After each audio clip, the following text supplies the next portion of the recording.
स्वतःला मूल होत नाही म्हणून शेजाऱ्याला बोलवायचं. ऑपरेशन सक्सेस झालं की पेड वाटायला तिसरंच असते. मला गणितच कळना. अजून 30% डोळे उघडे आहेत ना, ती सुद्धा पूर्ण बंद व्हायच्या आधी उघडा, नाहीतर खरात घरात घुसल. आणि असं बोलल्यावर मला मारते. जेवढी गेले ती त्यातलं परत यायला बघत्या. अजिबात नाही घ्यायची. पाया पडतेली येऊन त्यांचं दुःख आहे हो, त्यांना तुम्ही शिव्या देऊ नका. मला माहित आहे, दररोज उद्घाटन करतात, दररोज सत्कार करतात, घरी गेल्यावर दार लावून रडतात. हे मग तर मलाच माहित आहे. दार लावून साहेबांचं नाव घेऊन रडतात. आमदार झाला, खासदार झाला, मंत्री झाला, मग त्याला फोडायसाठी सापळा रचला. त्याला बुलवून घेतलं, कांबळे नाही गेला. तो ऐकत नाही म्हणून त्याला मग जेलमध्ये टाकला. तिथं सुद्धा ईडीनं त्याला असा तुडवला. पण कांबळे तिथं बी नाही रडला, नुसताच कानला आणि असा भगवा फडकवत जेलमधनं बाहेर आला. आणि तुम्हाला देवेंद्रचं देवा भाऊ होण्यासाठी 1,500 वाटावे लागले. त्यामुळं हसा, तुम्ही ओरिजिनल शिवसेनेत आहात. चौकात गेलो तर आज कोण म्हणतंय मी हिंदू, कोण म्हणतंय मी मुस्लिम. आधी 2च होते, बरं होतं. आता त्यात भर पडली, त्यात उपवर्गीकरण झालं. कोण म्हणते मी मराठा, मी चांभार, मी बौद्ध, मी माता, मी ह्या, मी त्या. मग मी मध्ये जाऊन म्हणतोय मी मराठी, मी भारतीय. मग मारत्यात. मग म्हणते हे नवीन काय आलं. मी म्हणतोय मी जुना आहे, कडूनो. आता हे कडू काही शिवी नाही. कडू ही महाराष्ट्रातलं प्रसिद्ध आडनाव आहे.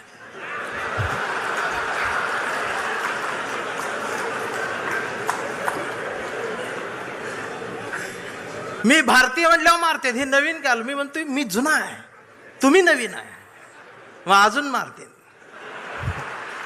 भारतीय होऊन जगायला गेल्यानंतर मी मार खायला लागलो आणि काळा पडत चाललो. मी गोराच होतो आधी. पण या महाराष्ट्राच्या राजकारणाला वळणावर आणि एका रेषेत वळुंबा लावून जर कोणी उभं केलं असेल तर ते आदरणीय बाळासाहेब ठाकरेंनी. मेंढरांना त्याची किंमत नसते. आणि असं बोलल्यावर मला मारते ती. खरं बोललं की मारते. मी बातम्या बघतोय साहेब 2 दिवस. लोक म्हणतात साहेब भेटत नाहीत, साहेब जवळ येत नाहीत. मला प्रश्न पडला, कोरोनाचा काळ आठवला मी. तर आमची आजी टीव्ही बघत असायची, पण आजी घाबरत नव्हती. टीव्हीत फक्त उद्धव साहेबांनाच बघायची. का माहिती आहे, माझ्या आजीला टीव्हीत दिसणारा मुख्यमंत्री तिच्या लेकासारखा वाटला. माझ्या आईला आधार देणारा जवळचा कोणीतरी संकटाच्या काळात आहे ह्या सख्या भावापेक्षाही जवळचा भाऊ वाटला. आणि आम्हाला हा मुख्यमंत्री मामासारखा वाटला.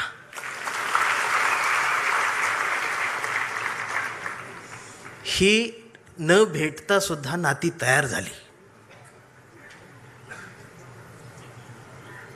आणि तुम्हाला देवेंद्रचं देवा भाऊ होण्यासाठी 1,500 वाटावे लागले.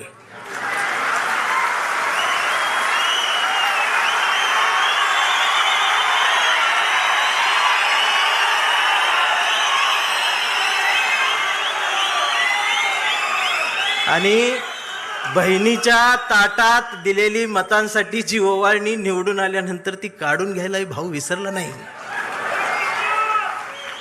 तुम्ही भाऊ झालात असं बोलल्यावर मला मारते. नाही, ही टीका नाही. माझं त्यांच्यावर बी प्रेम आहे. मी सगळ्यांवर प्रेम करतो. मला ते फार आवडतात, पण ती विरोधी पक्षात असल्यावर जास्त आवडतात. विरोधी बाकावर मला त्यांचं जास्त आवडतं, प्रेम आहे त्यांच्यावर. इकडं आले ती तोडती ती, फोडती ती.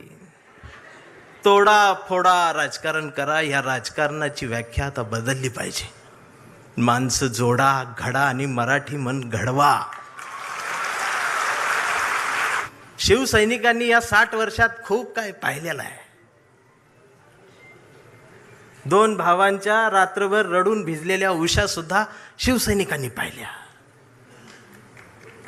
हृदयाला घाव घातले गेले, टाके तुटले गेले, शिवत राहिले. शिवसेना फाटली नाही, तुटली नाही, ती नेटानं उभीच राहिली. ती उभी राहणारच आहे.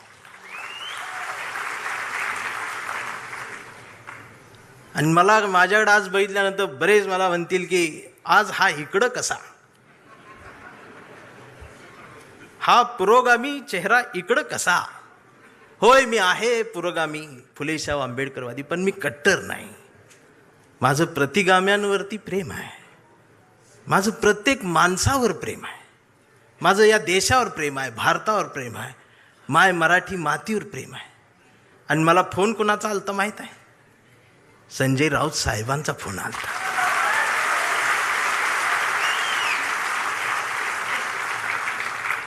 जर शेंडे आणि जानव्यातून मुक्त होऊन हिंदुत्व माझ्या कवितेला कुरवाळत असेल, जवळ घेत असेल, तर माझ्यासुद्धा मेंदूतले जानवेंचे जानवे मी कुठंपर्यंत जिवंत ठेवायचे हा विचार करून मी त्यांच्या हाकेला हाक देत आलोय. काल ते एवढे बिझी होते दिवसभर, तरीसुद्धा मी प्रवासात असताना मला सारखा फोन, कुठंवर आलायस, इथंवर आलोय, तिथंवर आलोय, असं झालं तसं झालं, सगळ्या अपडेट चालू आहेत. आणि रात्री मला भेटली त्या हॉटेलवर, भेटले तर ती वेटर लोक त्या काम करतात, ती कोकणातली मराठी सगळी पोरं. राऊत साहेबांनी एकाला बोलवलं, अरे कसा आहेस, आईची तब्येत बरी आहे का. ती पोरगं डोळ्यात पाणावलं. एवढ्या ह्याच्यात सुद्धा साहेबांच्या लक्षात आहे. ते होय म्हटलं, निघून गेलं. साहेब निघाले. माझ्यासोबत आमचे राजेंद्र कांबळे भाऊ माझ्यासोबत आले. ते माझ्या बाजूला थांबले. मी राऊत साहेबांकडे असं एकटक बघतच राहिलो. आणि हे आमच्या भाऊला म्हटलं, कसलं हत्यार आहे रे म्हटली.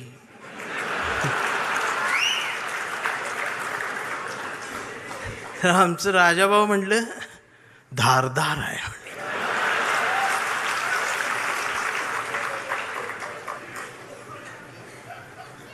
वैचारिक शहाणपणाचा विसर आणि घसरण महाराष्ट्राला झाली, ती पुन्हा भरून काढली पाहिजे. प्रबोधनकार ठाकरेंचा वारसा असणारा हा महाराष्ट्र आहे. आदित्य दादा, माझी विनंती आहे, आता एक नव्या पिढीला घेऊन तुम्ही महाराष्ट्र सगळा पिंजून काढा.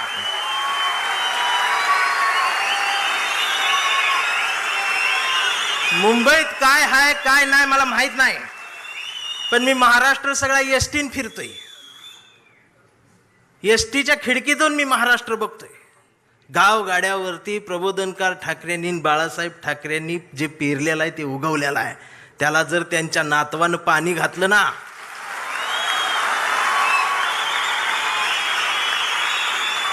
तर एक नवा महाराष्ट्र उभा राहील. आणि कुणाच धाडस होणार नाही असं हलायचं.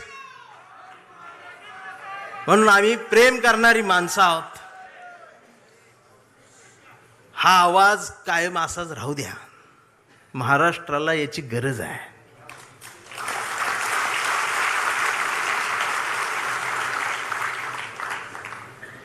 महाराष्ट्राला झाड तोडणाऱ्या माणसांची नाही, झाड वाचवणाऱ्या माणसाची गरज आहे.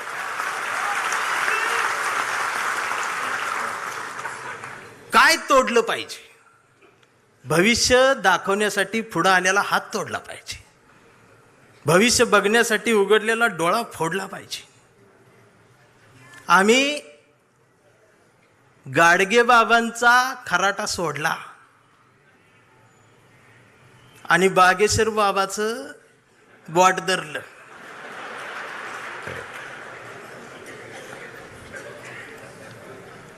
मग बागेश्वर बाबाचं बॉट धरलं की खरात बोट तोडतो.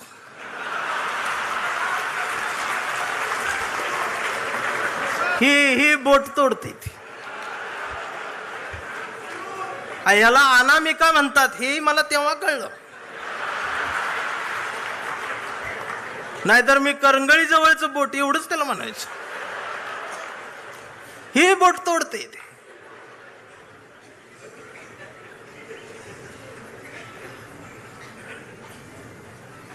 ओशनो जल पिले माणसं. चिंचेतला चिचुका 3 लाखाला इकला त्यानं.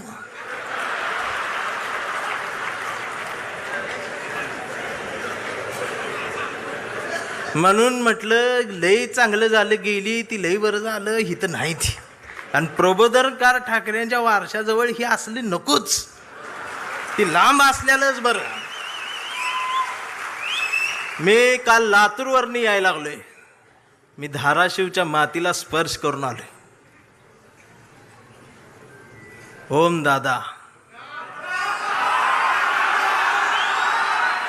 मी त्यांच्या नावातलं जी राजे आहे ना ती काढून टाका तुम्ही. आता ते राजे निंबाळकरांच्या ओमच्या पुढं हा राजे शब्द शोभून दिसत नाही.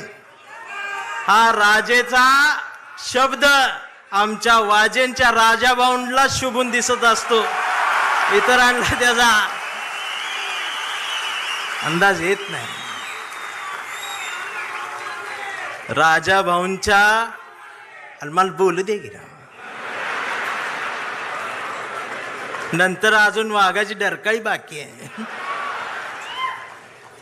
राजाभाऊंच्या डोळ्यातल्या अश्रूंनी निष्ठावंतांच्या मनावर फुंकर घातली. साहेब,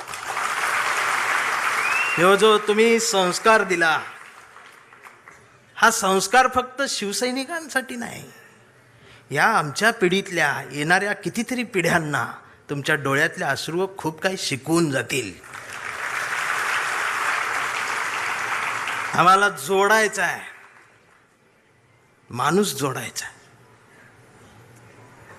स्वतःला मूल होत नाही म्हणून शेजाऱ्याला बोलवायचं आणि ऑपरेशन सक्सेस झालं की पेढं वाटायला तिसरंच असते. मला गणितच कळना.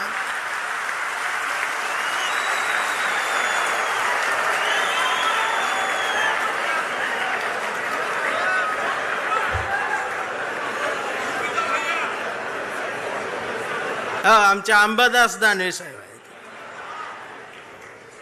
माणसं जोडा. शिवसैनिक, भीम सैनिक, मान सैनिक, मराठी सैनिक, हिंदी सैनिक, ही सगळी एकत्रित या मातीला गरज आहे स्वाभिमानाची. कायम खऱ्या माणसांसोबत मैदानात आहे, ते उद्याही राहणार आहे, ही संपणार नाही. फक्त माझी विनंती आहे, मला दिसते बरं का, मला काय भविष्य कळत नाही, पण मला दिसते की लवकरच तुम्ही बी सत्तेत आहे. फक्त माझी विनंती साहेब एवढीच आहे, जेवढी गेले ती त्यातलं परत यायला बघत्याल, अजिबात नाही घ्यायची.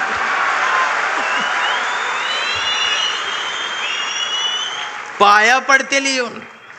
त्यांचं दुःख आहे हो, त्यांना तुम्ही शिव्या देऊ नका. मला माहित आहे, दररोज उद्घाटन करतात, दररोज सत्कार करतात, पण घरी गेल्यावर दार लावून रडतात. हे मग तर मलाच माहित आहे, दार लावून साहेबांचं नाव घेऊन रडतात.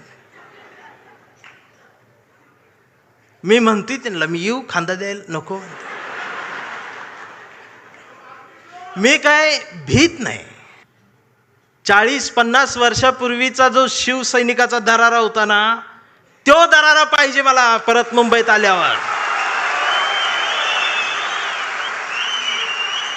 आवाज पाहिजे, त्याची नजर पाहिजे. छत्रपती शिवाजी महाराज, त्यांचं नाव घेऊन राजकारण, किती उंचीचा पुतळा, यावर तुमचं प्रेम, ती बी वाऱ्यान पडते आणि मग ती तुकडे होऊन पडतात आणि मग ही आमची लगेच रडतात. महाराज, पुतळ्यात महाराजांना बघायची सवय लागली. हेच झालं ना आमच्या महापुरुषांच्या बाबतीत. हा शिवसैनिकासोबत माझ्यातला भीम सैनिक सुद्धा तुमच्यासाठी मैदानात उतरणार. कुठपर्यंत आम्ही एकमेकांशी भांडत बसायचं? जर शिवाजीनगरमधून समतेचा आणि मैत्रीचा हात जर माझ्यासाठी दोस्तीचा हात येत असेल, तर आंबेडकर नगरमधून माझा सुद्धा हात मैत्रीचा तुमच्यासाठी पुढे येला पाहिजे. 70% डोळे बारीक करून स्वामी बघणाऱ्यांची जमात वाढली साहेब.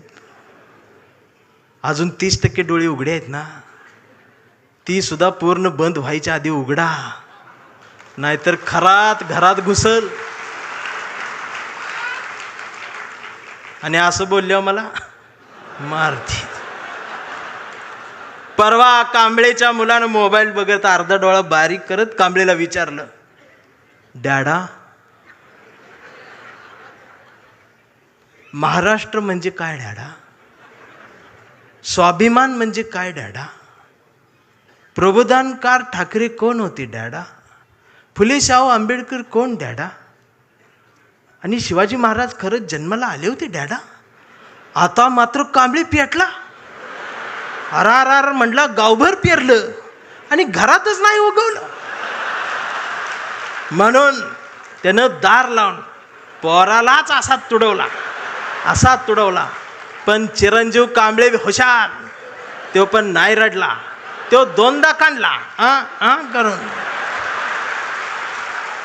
मग याच्या लक्षात आलं DNA मधनं ही डबल जात. विचार ही स्वाभिमानातनच द्यायला लागत असतात. आणि आता कांबळे वेडा झालाय. कांबळे वेड्यांच्या दवाखान्यात आहे. व्यवस्थेने त्याला वेडा ठरवलंय. कांबळे वेड्यासारखं स्वाभिमान म्हणतो, कांबळे वेड्यासारखं निष्ठा म्हणतो, कांबळे वेड्यासारखं संघटन म्हणतो, कांबळे वेड्यासारखं मराठी म्हणतो, कांबळे वेड्यासारखं भारत म्हणतो, कांबळे वेड्यासारखं शिवराय ते भीमराय सांगतो. पण डॉक्टर सुद्धा कांबळेला शॉक देऊन तुडवत आहेत. पण कांबळे नाही रडत, तो नुसताच कंथी करून. हा कांबळे जोपर्यंत जिवंत आहे तोपर्यंत शिवसेना जिवंत राहणार आहे. हा कांबळे जोपर्यंत जिवंत आहे तोपर्यंत बाळासाहेब ठाकरे, फुले शाहू आंबेडकरी, मराठी माती, मराठी माणूस जिवंत राहणार आहे.